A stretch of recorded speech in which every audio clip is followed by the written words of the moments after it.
model and how that have evolved over the last period of time, from being something that you could just scrape off the ground and put in the basement, to where data center is maybe the most strategic thing that you need to think about going forward, and probably also what's going to limit the growth of AI is the access to data centers and power. So I'm going to talk about that, and then of course the value of partnerships that we've been through a few times as well, what we have been seeing in this age as well. So I'm Kristian. I flew in from Oslo yesterday evening to warm London. We still have snow and 1 degree weather in Oslo. I've been in Bulk for 8 years. I've been in telecoms and data centers for 15 years. And that there have been quite a lot of things, especially within data centers, just the last few years. So it's been quite a journey. So I don't expect all of you to know who Bulk is, so I'm just going to give a very brief introduction. So Bulk is a Norwegian company, founded in 2006. First, we did industrial real estate, so we have built more than 600,000 square meters of real estate for cross docks and warehouses and stuff like that. And then in 2010 approximately, we got contacted by a lot of American big players that looked at Norway as the perfect place to build data centers. So they contacted us because we had a lot of land plots, and they never came back. And we later understood that it was because Norway was not connected to the internet. So we had internet in Norway, but if you look at this city here, this was actually the main point of connection for Norway. There were fibers going into Oslo. It's still the main points of contact or connectivity into Norway. And even though Norway have like a 99% penetration on fiber to homes and businesses, then we really relied on Sweden to get out into the world. So we understood the potential of data centers. We understood the pollution and the issue with data centers across the more traditional markets like London, Paris, Frankfurt, and Amsterdam, where the power situation is not quite the same as in the Nordics. We also understood that we need to do something, and we need to do something big to make this happen. So we started building fiber networks as well. So we were a small company. I started 8 years ago. I was employee number 20-something. Now we are more than 300 in the company, including hired in. So we are growing quite a lot. And we were a small company suddenly building fiber networks. And we got some people that knew how to work with that. So we did a joint venture with the railways in Norway on sort of land-based fiber, big dark fiber systems connecting Oslo, where we had now bought a building which was the main connectivity point in Norway. So we got control of the connectivity, which was the main issue. We got fiber networks connecting down to a mega site that we bought in 2014 as well. It's 3 square kilometers or more than that. Next door neighbor to one of Europe's largest renewable power stations with 3.6 gigawatts of power installed. And already some cables going to Denmark. A few years later, we got an invitation from a group of people. It was Google, it was Facebook, and it was another company called Aquacomms. And they invited us to join a joint venture to build fiber to the US. So a small company in Oslo suddenly being in a very sort of interesting crowd. And we saw this as an opportunity to actually enable Norway as a data processing country. So we took that investment. We had money from our industrial real estate business. We blindly invested into this joint venture, and we quite fast we got a company called AWS as a customer on this, securing sort of the finance part and still remaining keeping capacity for other companies to actually join this adventure and start utilizing Norway, the beautiful country, as a data processing place. The cable also landed in Esbjerg in the southern part of Denmark, and today we have a megawatt site. It's primarily connectivity, and we're growing that 3 times now, still with the focus on connectivity, so more like a strategic gateway. So now we're actually sitting on 2 major gateways into the Nordic region, and the Nordic region, as you may know, have become quite popular for especially GPU workloads. So we are getting closer to 100 megawatts of IT capacity installed in terms of data centers. Most is in Kristiansand, where we are scaling. That site is now being prepared for we are getting to 700 megawatts now. So we're getting 300 plus 300 megawatts additional power to the site. So this is a place where we can grow. And we are growing, and the waiting list is quite extensive. So, as mentioned before, back in the days, you would buy your compute and your hardware, you would get some connectivity provider, and then the last thing you would think of is actually the data center location. But what we see now is companies actually, this is the first thing that they need to consider, and actually a thing that they have to be in place to actually get the GPUs, right? So if you don't have a place to put them, then they're to no use. So quite exciting journey that we are on. And if you don't know anything about data center, this is, of course, we get power in, we get raw data, it's processed, and it gives output, right? It brings value. That is the main principle of a data center. Data centers have been the backbone of our digital economy for many, many years. Of course, the world would stop without data centers, but those are different type of data centers, more traditional colos where we get the connectivity, the banking services, and now we're talking new age, next step data centers, which is, of course, AI related. So we have these figures here that sort of talks a little bit about electricity consumption and greenhouse emissions. The numbers are not updated. I would assume that they will get sort of worse. But we used to say that data center sort of in terms of emissions is around the same as commercial airlines in terms of the emissions that we let out. And I think that there will be it will be better because countries like Canada, eastern part of Canada, the Nordics, other places with actual renewable power will be utilized more and more.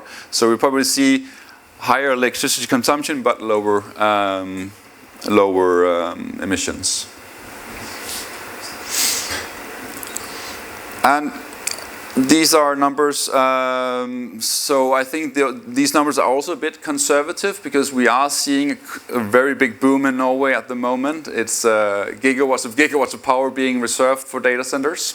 And it's not just Norwegian companies, it's actually UK companies, German companies, others that reserve power now in Norway to build their infrastructure going forward. So I think this one is, we see Norway clearly on the top now. Finland also quite popular. Denmark in terms of hyperscale capacity because they're quite close to the northern part of Europe or closer and better connected. But Norway is really booming. So why is it that the Nordics, and I mentioned like we need power to power all of this compute, and without power then we are not getting really far, and the EU and Europe is more regulated on the power side. If you look to the US, then they'll be scrambling gas turbines to do behind the meter generation. That's not what we're going to do in Norway. That wouldn't be allowed, and not many places in Europe where that would be allowed. Green by default, so I think many people would go to the Nordics from a green perspective, but I think it's more the availability of power and maybe the lower cost of power as well. I think we are looking at like 4 times less than the UK in terms of price per kilowatt hour. So that is also an incentive when we start using multiple megawatts for data processing. And it's relatively political stable. It's quite boring in these regions as well. As mentioned, connectivity has become much better and actually really good. So we have our campus here, let's say in Kristiansand. We get to London in 15 milliseconds, optical latency that is. We don't know what happens behind the switches and stuff like that, but optical latency, back and forward 15 milliseconds. If you blink your eye, it's 100 milliseconds. So it's like you wouldn't feel much difference if it's in Slough or it's in Kristiansand. And the bandwidth that you get is like 100 gig, 400 gig, no issues. Even dark fibers can be available if that's needed. That requires more, but it is available. So also Frankfurt, same latency. The US East Coast, so using the cable to New Jersey and up to New York, it takes 72 milliseconds round trip optical latency. So we are also having quite a lot of New York customers, especially within finance and quant trading. So it is closer than you think. Yeah. And just, if you don't know that, I'll just explain that to someone in the audience earlier today, that if you go from like the southern part to the northern part of Norway, and you like rather go to Rome, that's the same distance, like 2,000 kilometers long. It's quite an extensive country. I think this is, so we had some like predictability issues before, right? So the more you rely on your GPUs as a critical part of your business, the more certainty you need on the access and also the predictability on the price, right? So that's why we are seeing enterprises and startups and scale-ups acquiring their own GPUs, installing them in a co-located area. But at the same time taking the advantages of a neo-cloud or a traditional cloud provider. And that sort of triangle will still keep going, I think, and that's why also connectivity is key, that you need to, you can't go anywhere, but you need to choose your location quite strategically. And a lot have happened over the last year, as mentioned. It's hard to keep up with NVIDIA. So what actually, this is a true story on how we have developed our data center campus in Kristiansand. We started with this building here. It was right in the beginning. We needed to make sure that people understood this is not a PowerPoint. We mean business. So we started building a data center. It was designed for 4 to 6 kilowatt per rack. Could you imagine? And I guess many colos still have that sort of range. When you go out asking them for a bigger installation, they will then bundle multiple racks and use a lot of space for that. Gus's installation is in one of these buildings, and how we mitigate that is just putting more air in front of the rack. It's not an ideal situation, but it works. Also in this building we have then created some in-row cooling spaces, 30 kilowatts per rack, and also a situation of rear door heat exchangers where we extract the heat directly on the back side of the rack, going to 40 to 50 kilowatts per rack. So 40 to 50 kilowatts per rack is what we call medium density now, right? So that's not crazy, but we have seen that we went from traditional colo. We started this building, it was A100 back then, so we designed it for 25 kilowatts per rack. Quite easy to do with standard fan walls, so basically air flowing in from the side. And suddenly NVIDIA came up with the H100s, right?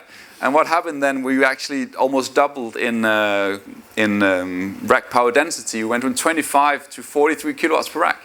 So what do you do as a data center provider when you have that unpredictable sort of behavior from the leading generator of GPUs? You basically change your design, right? So you go back. So half of this data hall is fan walls, so traditional air. The other is rear door heat exchangers. So just to put that into perspective, 4 times H100 or H200s is around 44 kilowatts per rack, equivalent now to 3 times B300, which is the sort of trending GPU size at the moment. But that's also sort of, I think, where we will probably, I don't know, but see the sort of this is where we're going to stop on air-cooled solutions probably. So the next building here, it's done now. It's just an illustration, but it actually is a real building now. It looks like this with generators and cooling units. It's a 42 megawatt building. We have 2 type of tenants in here. One is a NeoCloud.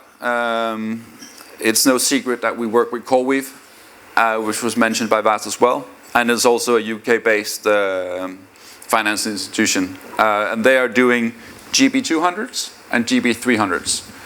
And you might say that now we are onto the liquid cooled part of life, but we still need air. Just a quick picture on how massive installations we're talking now. So just an electrical infrastructure, we're using 8 times 63 amp per rack.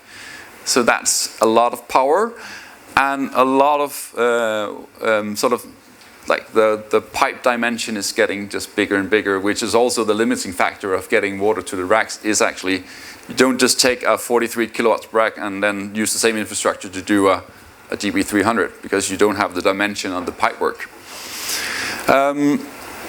We also have, this is a hot aisle containment, so basically where we contain the hot air that comes out of the machines. It's built so solid, it's a roof, you can walk on it, you should walk on it, because you have to maintain the infrastructure above as well. So it's getting quite, it is real industry, it is like our people. Most of the people, the 300, comes from marine or gas or oil or like engineers and people that used to handle critical infrastructure. So this is really critical.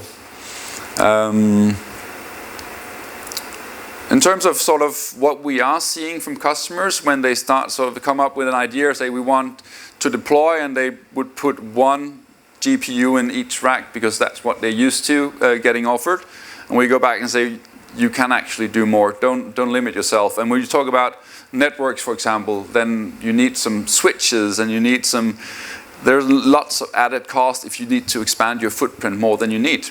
So I think latency between the GPUs now is still important, but maybe not as important as it was before. It can work distributed better now than it was when A100 came out.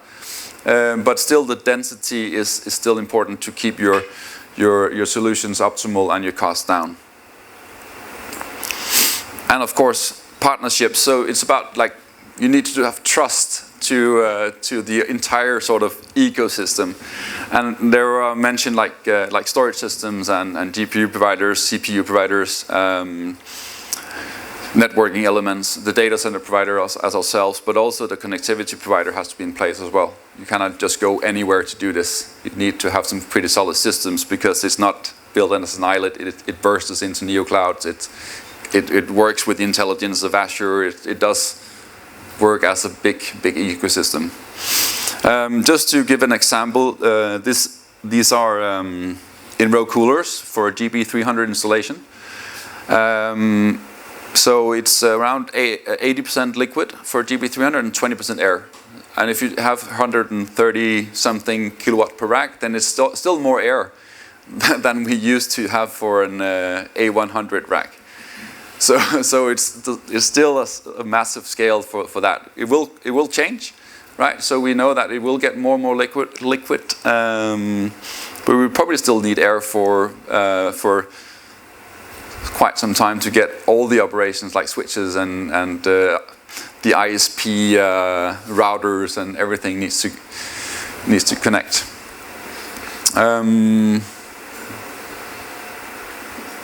So yeah. This is my last slide. So thank you for listening.